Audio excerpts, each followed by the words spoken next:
Hello my friends, welcome back to my channel. I just wanted to make a quick video letting y'all know my lighting's terrible. That's all right. My mother had a major stroke. This is March 23rd, Thursday. She woke me up this morning saying she was having a hard time breathing. I was like, well, she's probably getting, and she was then gurgling and everything. I was like, well, she's probably getting the same thing I have. I called the ambulance.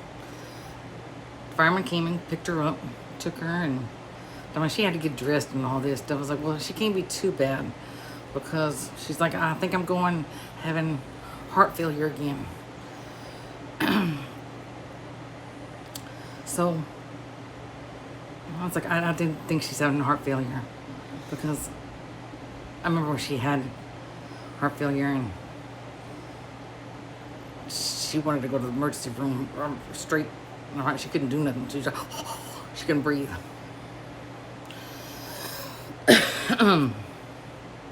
She goes to the ambulance, goes to the hospital, and I go a few months after because I'd put the dogs and stuff up, and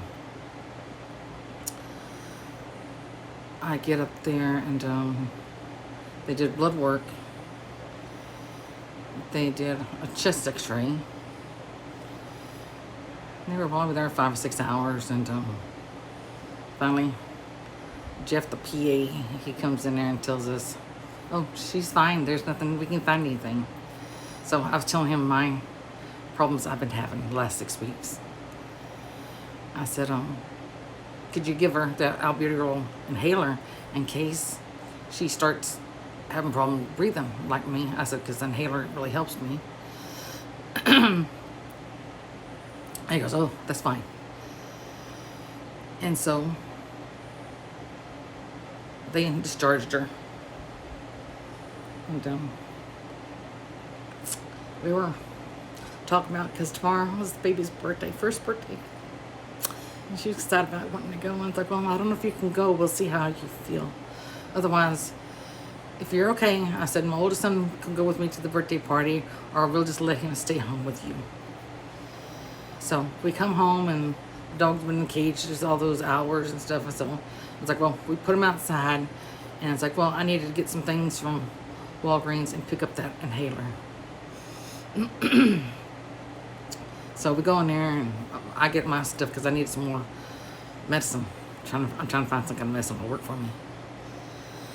And so I get my medicine, and we stand in a long line because there's one lady only working, and she don't know what the hell she's doing. So we're standing in line, and finally we get up there, and she can't find my mother's medicine. She comes up this big shelves, looks like a Christmas tree shelves of medicines. So she finally found some medicine, and we go home, and I walk in her bedroom to give her her medicine, and I look down on the floor, and she is in between two discs she has. They're like a L. She's in between, and she broke her mouse. And I said, what in the world are you doing? She wouldn't say nothing. I said, how'd you get down there? She wouldn't say nothing. So I was moving furniture and stuff and trying to get in there and get to her. I could tell she's breathing some. But she wouldn't move. And she just kind of like a little bit stare at you. And I was like, oh my God, I think she's had a stroke. So I was calling my oldest son, come here, Christopher, come here. I was like, we need to get her up. I tried to sit her up. She wouldn't sit up because she had a stroke. So I called 911. I said, I'm calling you back again. I said, just called you this morning. We just got home 35 minutes ago. We just got to the house. And she had a stroke. And so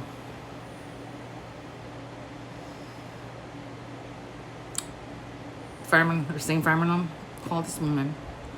They all knew her. And they picked her up, put her on a little gurney, and they took her. And I said, well, I'll be behind y'all in a few minutes. I said, I hadn't had nothing to drink or eat anything since the night before. And I said, I got to put my feet up. My feet are swollen. I said, I'm hungry. Plus, I was worried about her. The dogs were wanting me to baby eat and everything. And because I hadn't been with them all day. And so I stayed home about 30 minutes because they said, just take a while. He goes, because they're going to be doing all kind of tests on her. He goes, if it's a couple hours, he goes, it's fine because they're going to be doing tests on her. And they had all information from this morning, her name and all her medicines and everything. So they knew what to give to this hospital because they need to take her to the closest hospital. Because the other hospital is where her primary doctor is at, but it's way South College Station. And this hospital is like 10 minutes from our house. So they took her, and I got there. I guess I left about 30 minutes later. The time I got up there and parked it was like an hour later. So they said they took her straight to get a CT scan. When she got there, they found blood clot in her neck. They said they usually never find blood clots in necks. They don't know how she got a blood clot in her neck. She had a blood clot in her neck. She's got a blood clot in her head, in her brain. And the doctor came in.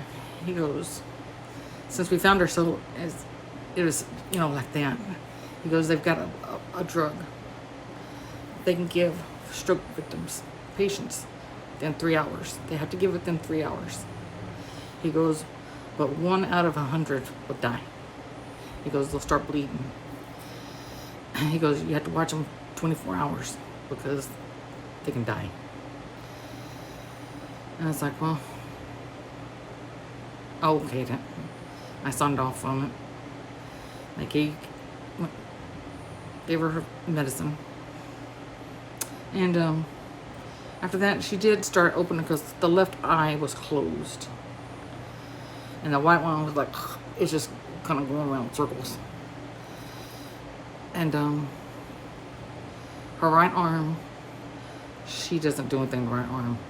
She can move her right leg and foot and pick her left leg up.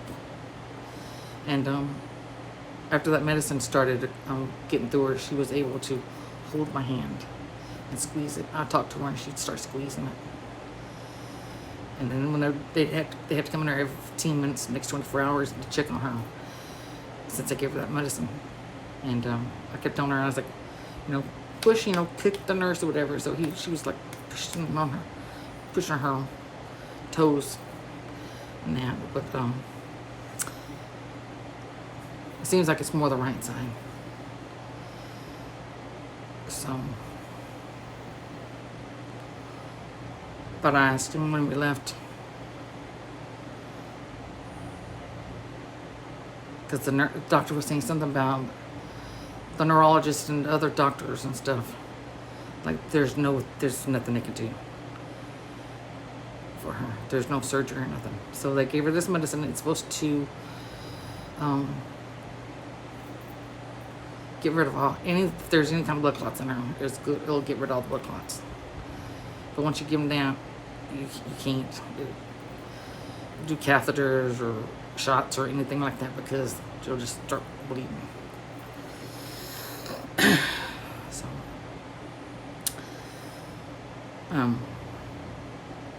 so I told him, I said, I hadn't been in bed days. I've been sick.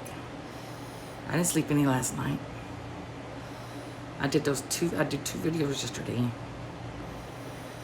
And I got sick as can be. And I was like, I was going to stay home the rest of the day. That didn't happen. So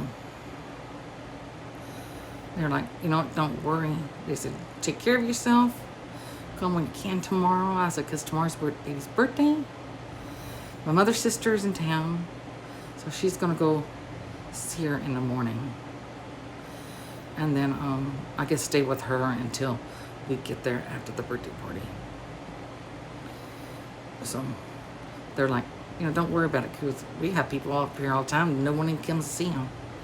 I said, I hate to do this. I said, but I promised I'd be there for the baby's birthday party. And I said, but if something major happens, they're supposed to call me. I turn my phone on. If anything happens, they're supposed to call me. And if the doctor sees things worse or whatever tomorrow, they'll call me if they found get there before. But I don't think she'll ever come home again.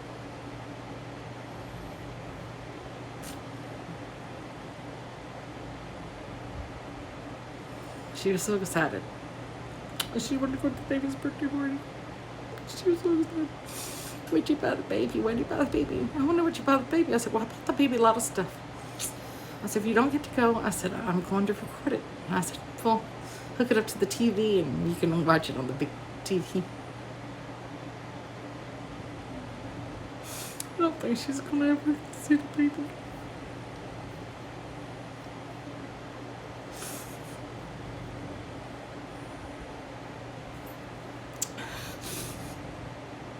So, I hope she comes home and gets better.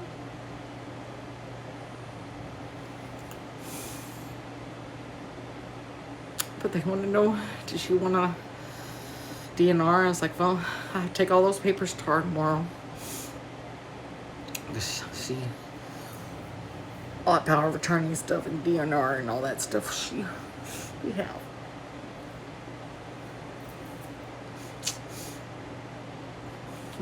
She kept messing because she her left hand. She kept grabbing the blankets and she was getting them and she's throwing them over the railing. I started thinking, well, maybe she's saying, I'm getting out of here. I want to go home. I said, well, how are y'all going to feed her? Because she can't eat. They said, well, they'll have to see about doing something. Well, she can't eat the way she is now. They'd have to put a tube in her stomach. I don't know. I don't know if we have that.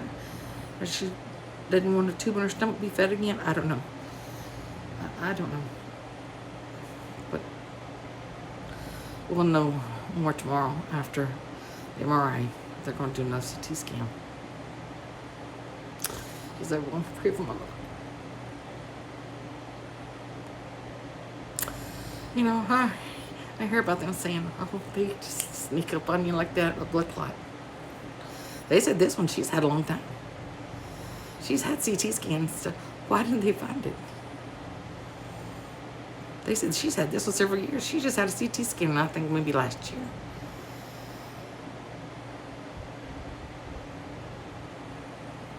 Why didn't they say anything, do more when she was at the first ER? I said, if we would have stayed just an hour more at the ER over there, they would have caught it.